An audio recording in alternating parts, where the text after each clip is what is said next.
बिस्मिल्लाहिर्रहमानिर्रहीम, अस्सलाम वालेकुम डियर स्टूडेंट्स। आज के हमारे इस लेक्चर में चैप्टर 2 बायोलॉजी 9 क्लास का हमारे पास part number B define the following term. एक नया टर्म हमारे पास आया, एक नया लफ्ज आया हमारे पास। क्या है?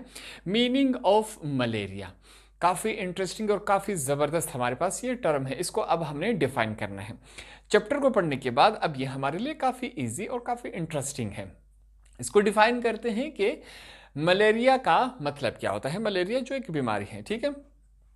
The name malaria is derived from two Italian words. ये बात आपने याद रखनी है कि जो मलेरिया का लफ्ज है वो इटालियन जबान से लिया गया है।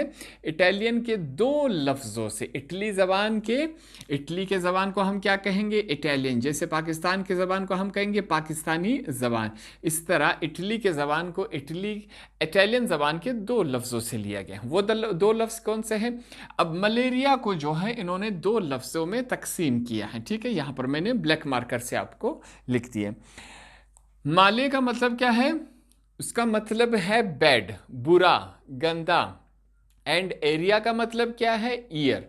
तो मलेरिया जो लफ्ज है वो इटली के जबान से लिया गया है। इसको दो हिस्सों में तकसीम किया गया है। पहला है मले, जिसका मतलब क्या है? बैड, बुरा।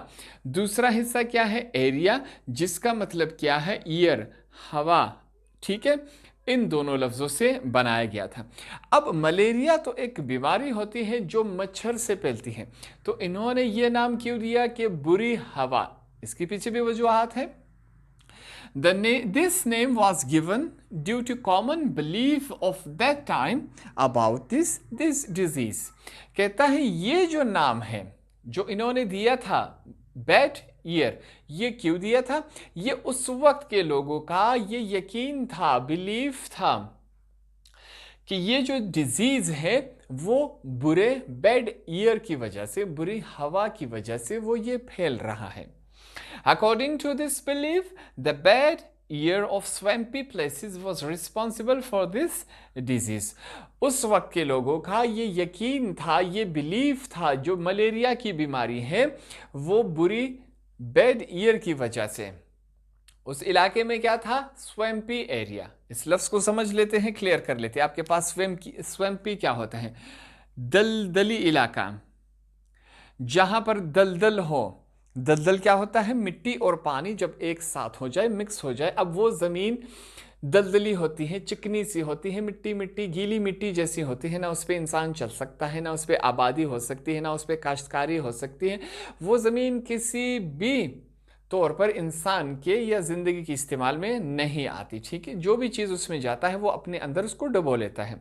अब उस वक्त के लोगों ने कहा कि जहाँ पर स्वैम्पी इलाका होगा, जहाँ पर दलदली इलाका होगा, उस दलदली इलाके की हवा की वजह से ये मलेरिया फैलता है। उस वक्त के लोगों का बिलीव था। फिर जैसे जैसे बायोलॉजिस्ट ने तहकीकात की, ऑब्जर्वेशन की, ये जो बिलीव था वो आहिस्ता आहिस्ता ख़त्म हुआ और वो असल वजूहात की तरफ चले गए कि जो मलेरिया जो होता है वो मस्कीटो, मच्छर के काटने की वजह से इंसान में दाखिल होता है। तो स्टार्ट में इन्होंने ऐसा डिफाइन किया। अब यहां पर हमसे सिर्फ मीनिंग पूछा गया, हमने मीनिंग बता दिया कि माले बेड, एरिया मींस ईयर, ये हमने बताया। फिर हमने हल्का वजूहात बताया कि जो माले और ईयर का ये नाम क्यों दिया गया था, क्योंकि उस वक्त के लोगों का ये बिलीफ था कि जिस इलाके में दलदल होगा उस इलाके की हवा और पानी की वजह से ये जो मलेरिया है वो फैलता है। थोड़ा सा हमने रीज़न भी बता दिया कि ये नाम क्यों रखा गया है।